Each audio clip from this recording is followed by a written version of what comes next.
आज आहे रविवार आणि आज आपण घालणार आहोत आपल्या कुत्र्याला आंघोळ। मित्रांनो, आंघोळ करण्यापूर्वी काही गोष्टी लक्षात ठेवायच्या आहेत। सर्वात आधी कुत्र्याला कंगवा करून घ्यायचा आहे, जेणेकरून त्याची केस व्यवस्थित होतील। कंगवा करून झाल्यानंतर आपल्याला कुत्र्याची जी कॉलर आहे ती व्यवस्थित काढून घ्यायची आहे, जेणेकरून ती ओली होणार नाही। आता आपल्याला कुत्र्याला पाण्यात ठेवायचं आहे। हिवाळ्याचे दिवस असल्यामुळे पाणी जास्त थंड घेऊ नका, मीडियम पाणी घ्या, जेणेकरून कुत्र्याला थंडी वाजणार नाही। सुरुवातीला कुत्र्याच्या तोंडावर अजिबात पाणी टाकू नका।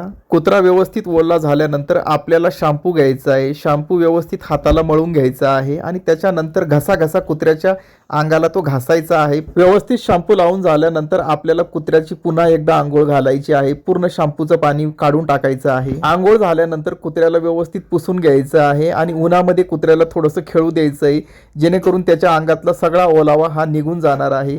अशा प्रकारे जर तुम्ही कुत्र्याला आंघोळ घातली तर तुमचा कुत्रा हा नेहमी निरोगी राहणार आहे आणि एकदम ॲक्टिव्ह असणार आहे। तुम्ही बघा आपला कुत्रा किती ॲक्टिव्ह आहे। ही माहिती आवडल्यास नक्की एक लाईक करा। धन्यवाद।